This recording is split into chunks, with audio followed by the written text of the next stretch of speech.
Zoom recording. So, okay, so I think we went over normal. We went over some core biopsy findings. The one thing that I did want to add on here and mention was we had an example of, let me just make sure my chat is up front so I can see what you guys are saying. Awesome. We had an example, I believe, of a NIFT-P, which basically was, follicular growth with some funny nuclear wrinkling, et cetera. And someone had asked or had mentioned about ubiquitin. And so I just wanted to make a comment on ubiquitin. And so the way that I use it is if you ever see intranuclear, I guess, questionable inclusions that you are unsure if they are true inclusions or not. Number one, we think that true pseudo inclusions are relatively specific for real PTC, and but that there can be a lot of artifactual changes in NIFT-Ps. And so this is a ubiquitin stain in a NIFT-P, and you can actually see that the vacuoles in the nucleus are essentially not staining with ubiquitin. There are these sort of pale holes. In contrast, when you have a real PTC, here's a tumor that also had essentially predominantly follicular growth. So, you really have to start evaluating the nuclei quite carefully, but then you start to see things that you think might actually be true pseudo-inclusions, even though the tumor is essentially entirely of a follicular growth pattern. You notice that there's a thickish capsule. You notice that there's some infiltration into the capsule, and you want to evaluate whether you think those things could be true pseudo-inclusions. Well, here is the ubiquitin stain on that one. And I'll show you what we're going to be looking for. So what we're going to be looking for are accentuation of ubiquitin in, hold on, let me see if this is it or if this is it. Yeah, this is it. This is the ubiquitin stain. You're going to be looking for accentuation in the intracytoplasmic vacuoles. So let me see if I can find a couple. So it's going to be things like this, where the vacuole is actually very dark staining and the nucleus may be slightly paler or than the inclusion. It's not a perfect example. Oh, here's another one. It's a little blurry. Sorry about that. Oh, there's a really good one. Here, where the inclusion in the nucleus is dark staining. And you may not see it in every single inclusion, but you'll probably see it in quite a good number of them. So there's like 2 right here. So that's an example of kind of a soft sign or a ancillary technique I use to pick out true pseudo inclusions. And I apologize, the stain that I was actually looking at previously, does anybody want to guess what this stain is? Cytoplasmic expression. What? BRAF? BRAF, exactly. Yeah. So the 2 things that the one thing I think is the absolute most helpful indicator of a real PTC is BRAF, because you should not see BRAF in anything but a real PTC. So yeah, that's going to be the most helpful. But if your BRAF is negative, you could theoretically think about ubiquitin for the inclusions. Okay. I just wanted to get rid of that. Okay. Questions or comments? I'm just going to go through and see which ones we've already looked at. So we've seen all of these. We've seen the microcarcinoma. I think we've talked a lot about, we've used these slides to demonstrate angioinvasion, capsular invasion. I believe we use this slide to demonstrate infarction in an oncocytic nodule.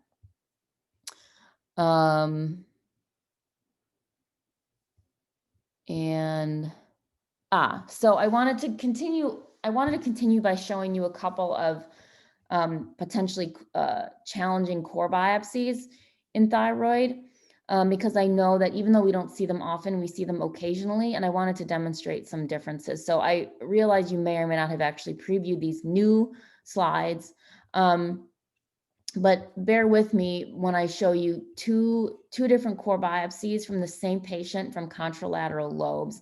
And I'm just going to move around and demonstrate. And if anybody wants to kind of describe or discuss what they see and provide a differential, that would be lovely.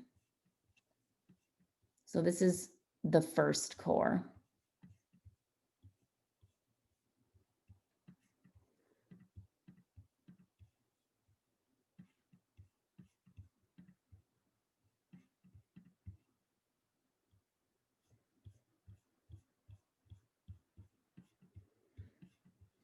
And this is the second core.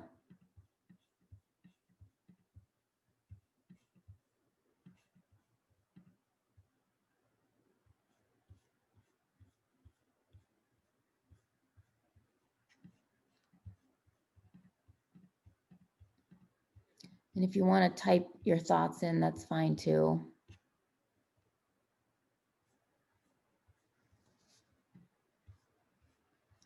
So is anyone more worried about one core being cancer than the other?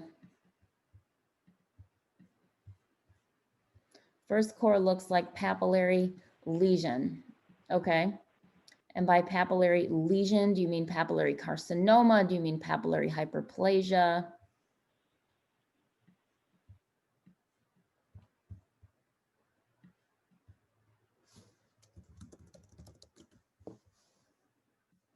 And why? So arguably there is some papillary architecture. I'm kind of highlighting a papillary core right here. A lot of it is follicular growth.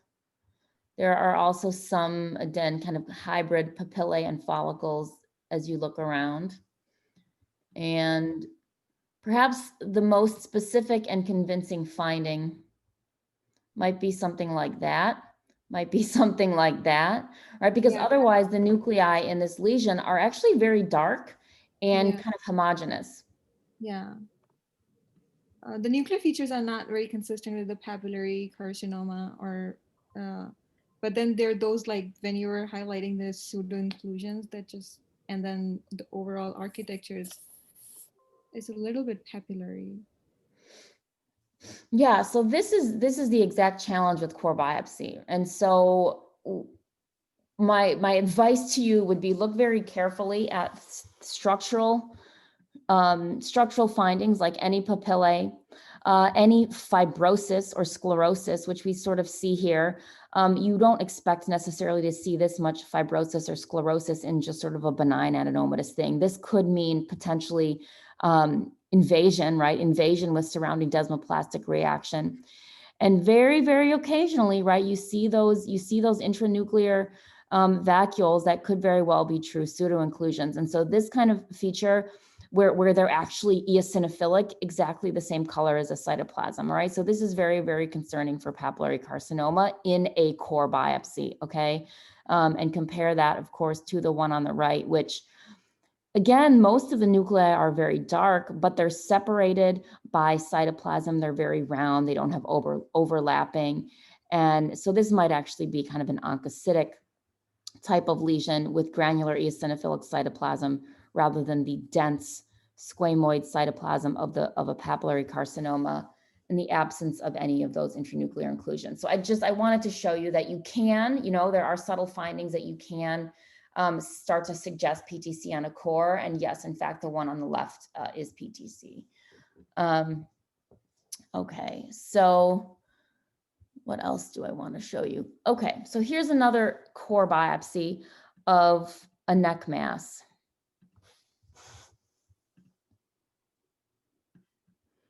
The difference here is that there's a little bit of lymphoid tissue, so you might wonder whether or not we're in a lymph node. You see again some papillary architecture. What's that? Again, this unfortunately is a scan slide, right? So we can't focus up and down.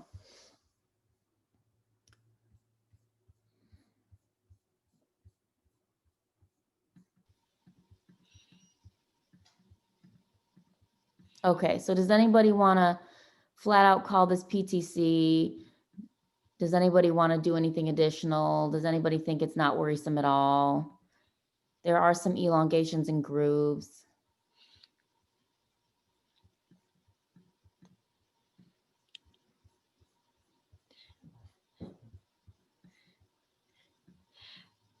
Worrisome nuclear features. I guess on cytology with Dr. Antich, if she knew this was a lymph node, she'd just call it. Right. Right, right. So somebody's, yeah, you're worried. Pfizer's calling it. Ryan's saying it looks a little tram tracky. Okay, so what are you implying when you say tram tracky? Like tall cell variant of Right, PTC. right. So these very, very long, very eosinophilic papillae. So everyone's worried. Excellent. So one thing you could do in this case is do a BRAF. And I'll just tell you, in this case, it was positive. So yay for BRAF. Like 85% of real PTCs are BRAF positive. So again, very, very, very, very helpful. Okay, so we're moving on to a BRAF positive PTC on a core biopsy, potentially in a lymph node. Excellent. So then the patient goes to surgery for this quite large tumor. They see that it's invading the trachea. And from the luminal surface of the trachea, actually here you could see the cartilage. From the luminal surface of the trachea, they take an intraoperative biopsy and they see this. So the saga continues. Does anybody want to tell me what they see here?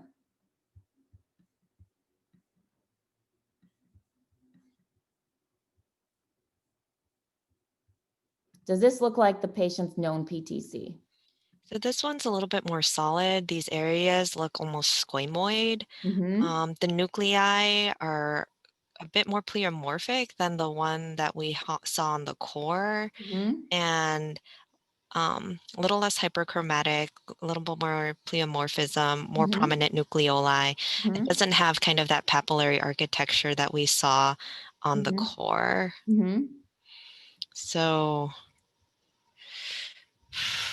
So is this the thyroid carcinoma? Is this something else? Somebody's writing, Christina says poorly diff, question mark. So what are you going to tell them? You're saying, is this the patient's thyroid cancer?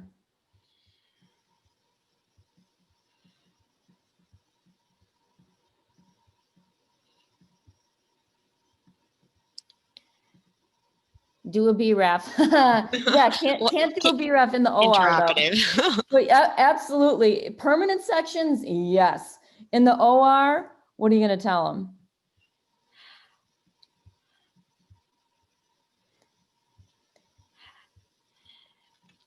Give me a thumbs up if you think this is the patient's thyroid cancer, or a yes in the chat.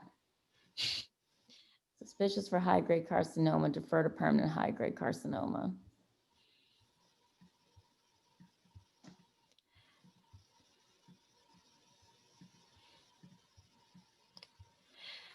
They say, oh my God, I need to know if this is, we can't commit to thyroid. If this is squamous cell carcinoma coming from the patient's, larynx and trachea that just happens to be colliding with the thyroid, or if this is thyroid.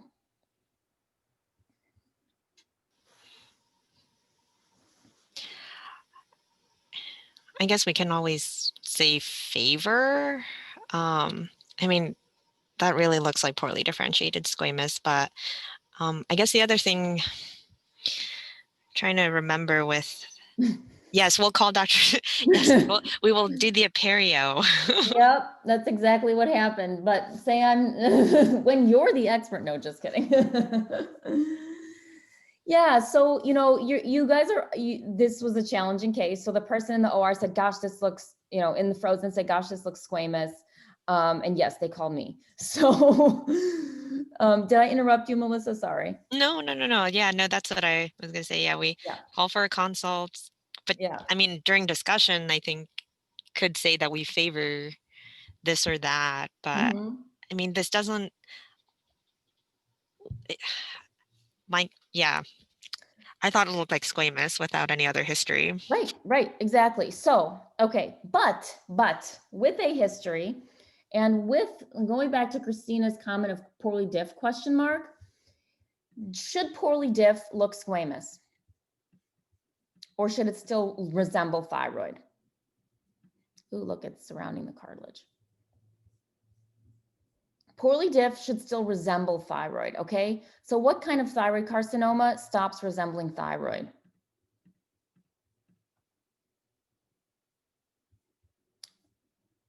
What's worse than poorly diff?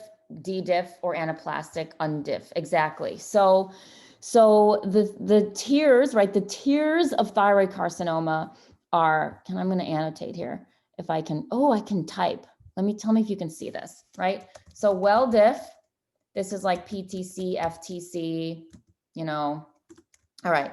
Then there's poorly diff, which should still resemble thyroid. You should look at it and be like, yeah, I can tell that's thyroid. Ugh, I can't type. And then there's undiff or anaplastic. And this no longer starts to resemble thyroid. But it can look like, what can it look like? Squamous cell carcinoma, sarcoma, just epithelioid ugly, right? Okay, so if we're thinking that this could be any one of these things, we're now thinking, could this be a squamous variant of anaplastic? Exactly. And so your BRAF certainly will help because on permanence, because if it's positive, then you know that it derived from the already BRAF mutated PTC, which was in your core biopsy, right? So all very helpful. The patient actually in this case undergoes therapy with BRAF inhibitors, and then the thyroid gets resected. And so here's just to confirm, here's an example of that area that was actually a well-diff papillary, right? You can see that there's actual papillae. You can see that there's some nuclear crowding, grooves, vacuoles, et cetera. And then right next door in the thyroid, right, in the thyroid is this more kind of squamoid component, okay? So don't forget that anaplastic can look like anything, including squamous, but it should not look like thyroid, all right? So if it stops looking like thyroid, it's now anaplastic. It's even worse than poorly diff, okay? So well done. That was a challenging case. I think, do I have a poor, yeah. Quick question, was the background kind of lymphocytic infiltrate in the thyroid, was that secondary to the BRAF treatment, or did the patient at baseline have some like chronic lymphocytic thyroiditis? That's a good question. The answer to which I don't know, because we didn't see any of the, I don't think the patient had medical thyroid disease, if that's what you're asking, but what the patient's normal thyroid looked like before the inhibitor, I don't know. Okay. Right? Because we didn't have any preoperative normal thyroid histology.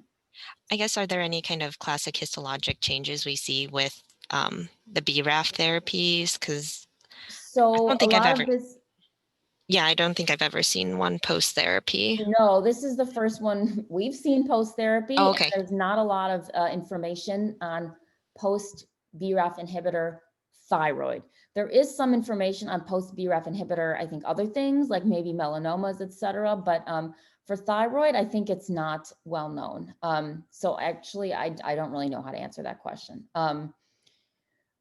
Because BRAF inhibitor therapy is not first line for differentiated cancers, right? Differentiated cancers get resected and radioactive iodine.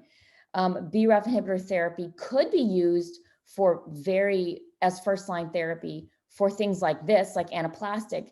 And in that case, usually they don't get resected, right? So this was an interesting situation where it was a hybrid well-diff and anaplastic that received therapy and then underwent treatment. So it is a very interesting and unusual case because we don't actually know what the manifestations are.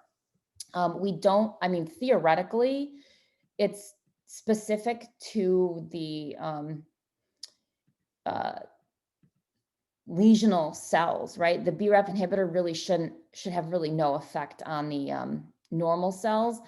But interestingly enough, it turns out that we think that all of these islands, based on BRAF IHC and molecular testing, we think that all of these islands surrounded by the lymphocytic inflammation actually are treated tumor. So it in fact may be that the inflammatory response could actually be related to the therapy. So good question. What else? I think we had a poorly diff in here somewhere earlier, just to remind ourselves that the criteria for poorly differentiated carcinoma, here, I'm going to actually go to, I think it was one of these. Yes, the criteria for poorly differentiated carcinoma are, at least according to the Turin proposal, are quite strict. And so I'm going to type them out here in case anybody forgot, but if anybody remembers, they could also type it in the chat. So what are the 3 things you want to remember about poorly diff? You have to start with what kind of growth pattern? Yes, thank you. Solid or trabecular growth. So in the past, right, this used to be called insular carcinoma because of the solid, so-called insular growth pattern. 2, no papillary type nuclei. Exactly. So when you start seeing like very beautiful, very clear nuclei, lots of inclusions, like that's could be solid variant of papillary. So be very careful. And 3, yes. So 3 is a combination. 3, you need either increased mitoses. Do you remember what the number is? It's actually quite low. It's only 3, yep, 3 per 10 high power fields, exactly. So not many. You need either increased mitoses or,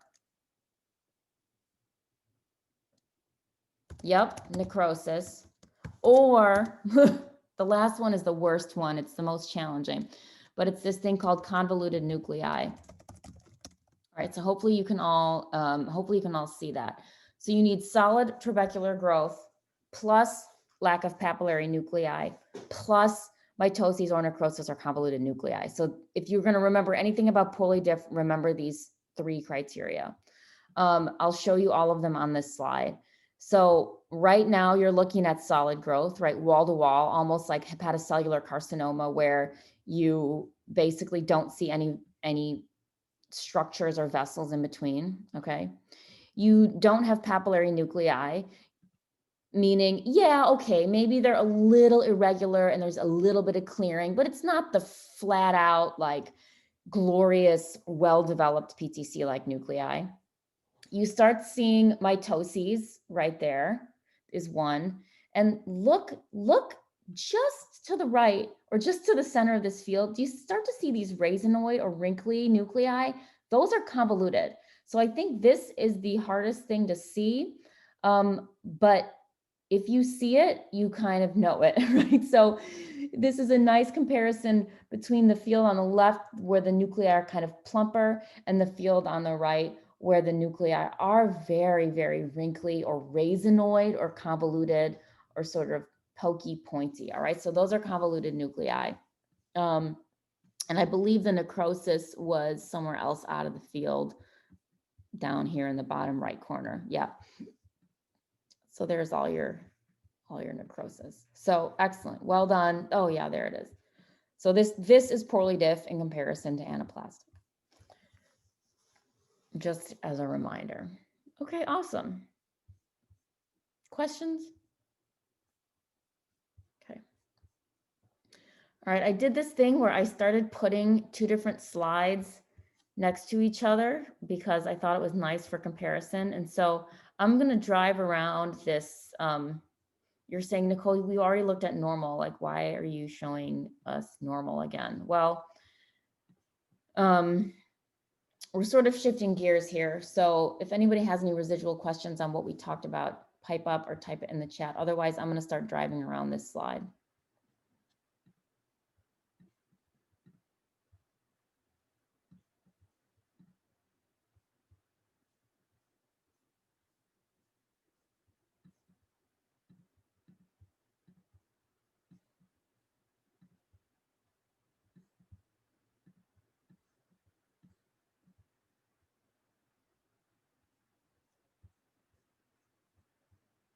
So you can sort of see these little areas that pop out on low power.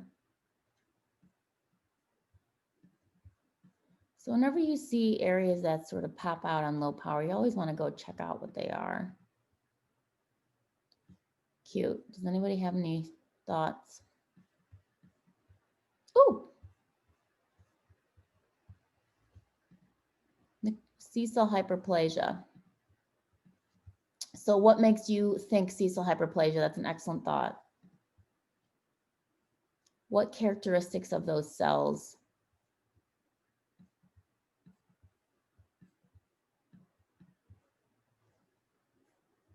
Solid cell nest, question mark. Also an excellent thought. So yes, we actually see both on this slide. So these pale foci, right, that we see on low power, where these cells sort of are found in clusters between the follicles, or even undermining, right, undermining the follicular epithelium. So for example, you know, this inner layer here might be follicular cells, but then this outer layer here of cells with more granular kind of foamy cytoplasm actually indeed are, or should make you consider C cells. So C cells can be found within or between follicles, right? They should have granular eosinophilic cytoplasm, or I should say granular amphiphilic, kind of purple cytoplasm, and then this salt and peppery or stipply nuclei. So if you're concerned about C-cell hyperplasia, you can certainly do an immunostain to help you. But these two nests, I say, are very pale on low power and start to be concerning for possible C-cell hyperplasia. Then there's this other, there's this other area that looks maybe a little bit darker on low power. Where is it? It's down there. There it is.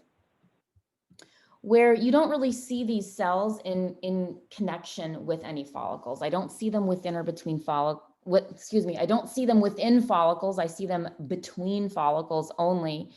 And here, they don't have as much abundant granular cytoplasm. They have sort of oval nuclei with small nucleoli. And so this might be a candidate for a more squamoid island or a solid cell nest, exactly, which is the remnant of your ultimobranchial body. Your ultimobranchial body is a portion of your branchial cleft apparatus that has little remnants of squamoid tissue in the thyroid. So that's kind of incidental. We won't clinically worry about solid cell nests, but we may clinically worry about C-cell hyperplasia because it may mean a few things. It may mean the patient has hyperparathyroidism and the C cells are reacting to the hypercalcemia. It may mean the patient has a, what else? What else is the most critical thing that we want to worry about with C-cell hyperplasia? Right, so possible development or precursor to medullary carcinoma, but specifically in the setting of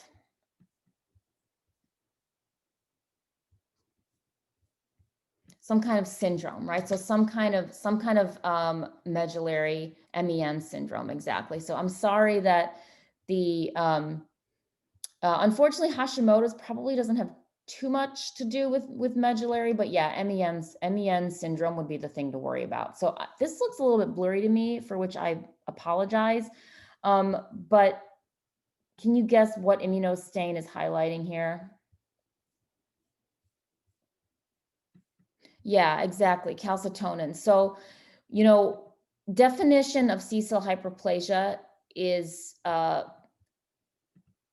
a few of them out there, but basically if you could see it on H&E, it's hyperplastic, because all you need, here, I'm gonna type it in here, all you need is 50 C cells per low power field. So that's like I would say probably a 4x, okay? So 50 C cells per low power field, 4x, like absolutely you've got. So if you can see them on H&E, they're hyperplastic. If you count about 50 on low power field, you're done. So hyperparathyroidism, aging, MEN syndrome are all things you might want to bring up in the differential for just random C-cell hyperplasia, as you see here. But always think about you know, it being a precursor to medullary carcinoma. So I'm just going to show you an example here on the next slide.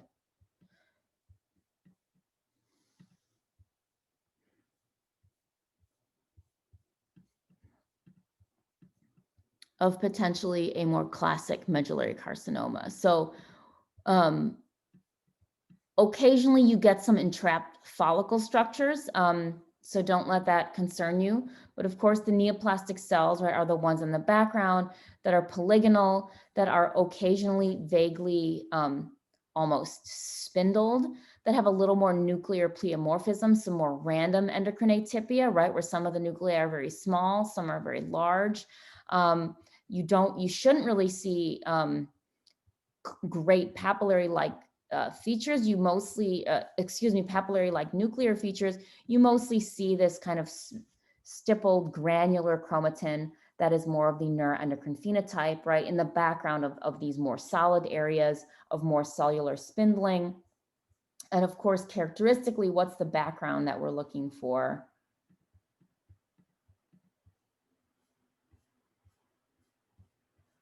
What's the characteristic stroma?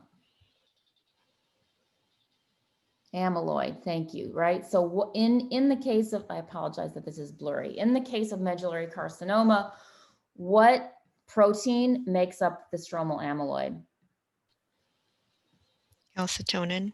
Calcitonin, exactly. So that stromal amyloid is calcitonin. And so here is number one, a calcitonin immunostain that's basically mostly just going to highlight the cells, the cytoplasmic contents of the cells.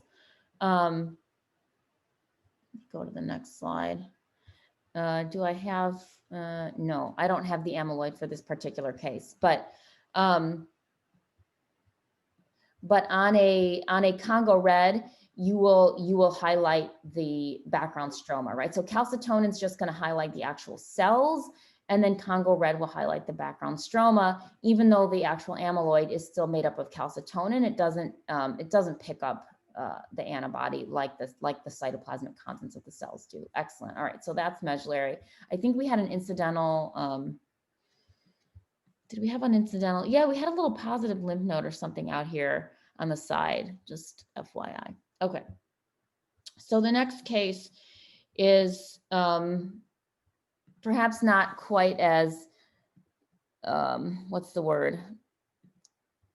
Similar diagnosis in terms of we see some sort of pale area on low power. I know it's already highlighted for you with a marker.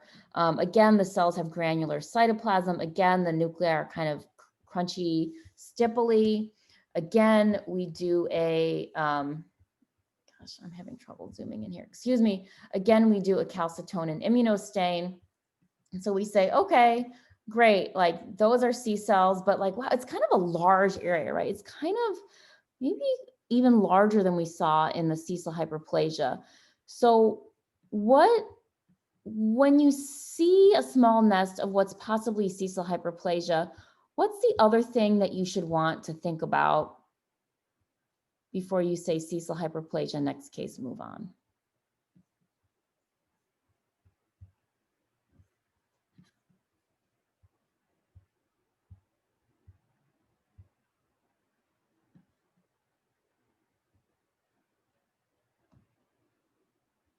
So just like you could have papillary thyroid microcarcinomas, you could have medullary microcarcinomas, okay? So how do you make a difference between just C cell hyperplasia and medullary microcarcinoma?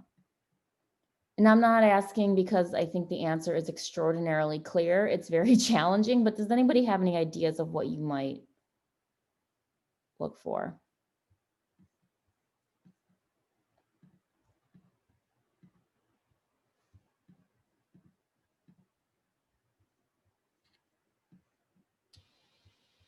A size cutoff? Potentially. The larger you get, the more worrisome you should be, definitely. When you have something that's this small, cytologic atypia, perhaps some increasing random endocrine atypia might start to worry you.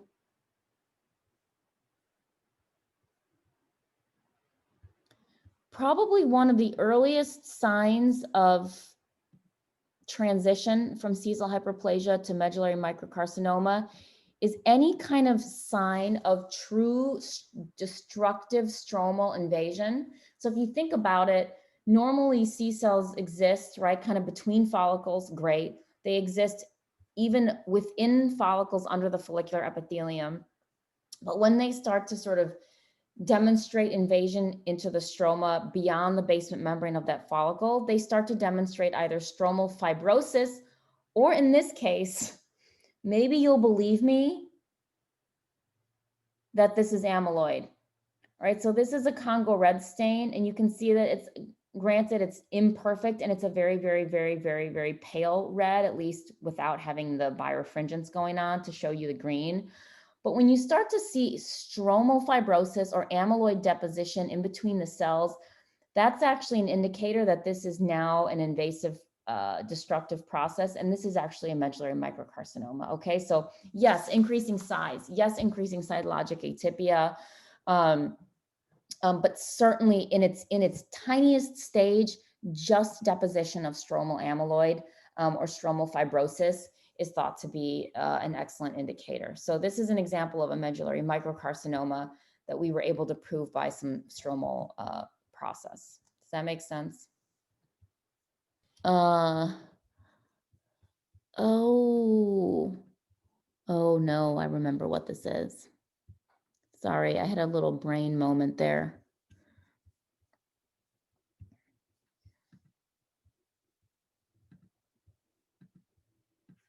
This is not a medullary. Now I remember why I'm showing it to you. Because it really looks like it could be, right? Because it looks neuroendocrine-y. And it looks nested. But it was calcitonin negative. Okay. So if I'm telling you that this is a neuroendocrine neoplasm that has positivity for synaptophysin and chromogranin, but negativity for calcitonin,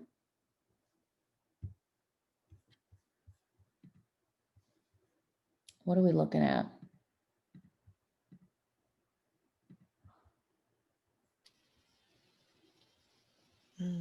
Paraganglioma? Okay, good question. So here's the S100.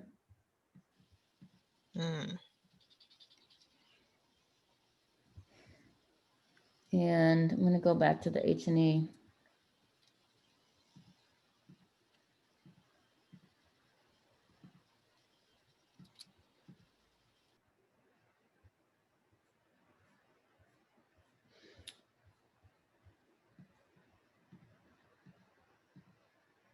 So I think paraganglioma was a potential thought. What else? Metastasis? Metastasis from?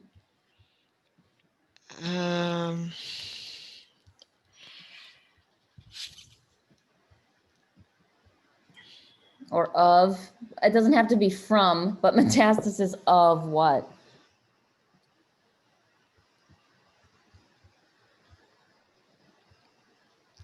I guess with the S100, it almost looks, if I'm interpreting it correctly, almost like it was just kind of staining the sustentacular cells, which we talked about in like carcinoids, having that pattern. Yeah.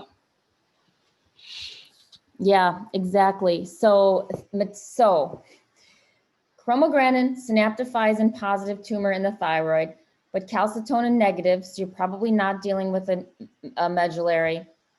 And maybe you see a few S100 positive sustentacular cells.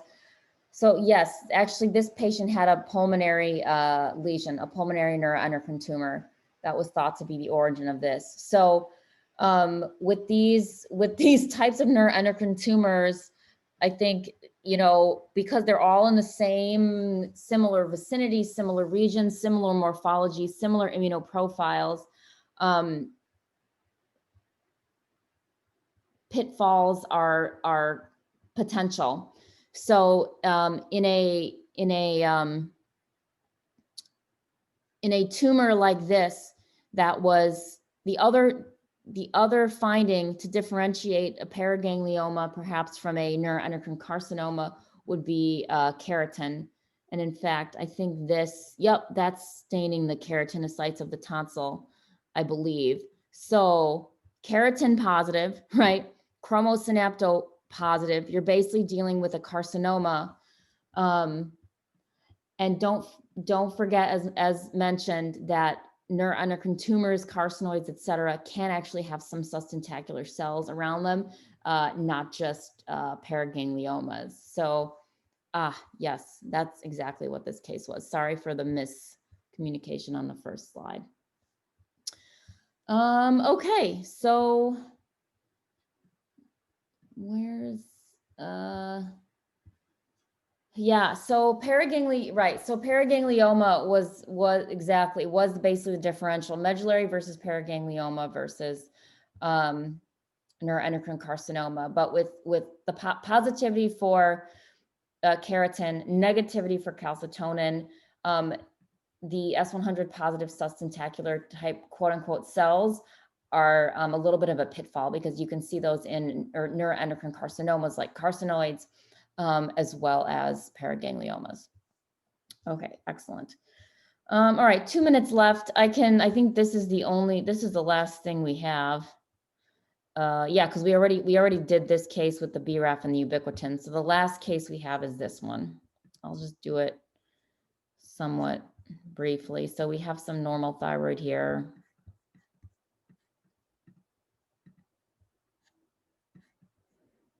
We have lesional cells here.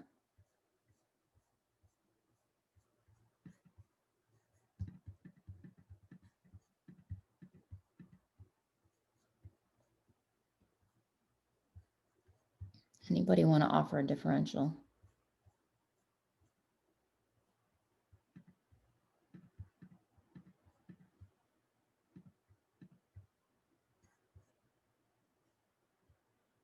What do you notice about these cells? The cytoplasm is very clear. Some of the cells themselves, I mean, there were some areas that also looked a little bit more kind of oncocytic cytoplasm with kind of binucleate cells. Right. Metastasis. Oh, signet ring. Yeah, I don't know what that is. Metastasis. I guess this is the theme. Parathyroid. Possibly. Yeah, because parathyroid could definitely have clear cells. But what's it's a little bit different about these nuclei that you may not expect from parathyroid. Right? Parathyroid usually has very, very small, round, dark, regular nuclei. This has kind of larger nuclei with maybe some nucleoli. So what's the most common thing to metastasize to the thyroid gland? It's 9 o'clock, so we'll stop it short. But what's the most common thing to metastasize to the thyroid? Based on what you're showing us, renal cell carcinoma? Renal cell carcinoma, clear cell, exactly. So what are the 2 immunostains you want to do? Both of which are shown here. Pax8. TTF1. Okay, so the one I'm showing you right now is? Pax8. Pax8. So there's the tumor and there's the thyroid. And the second one, there's the tumor and there's the thyroid. TTF. Exactly, right? So those are going to be your 2 discriminating immunostains. So yeah, clear cell RCC is the most common thing to metastasize to the thyroid for reasons that are unknown. But always think about that when you have a nested clear cell morphology tumor in the thyroid. And you're between your TTF, your Pax8, even if you're thinking parathyroid, your PTH immunostain can help you. So excellent. That was it. Thanks for putting up with the frozen. Thank you. Thank you. Hopefully we'll have people come on Thursday for Yes, Jeopardy. Jeopardy. Yay. All right, take care, everyone.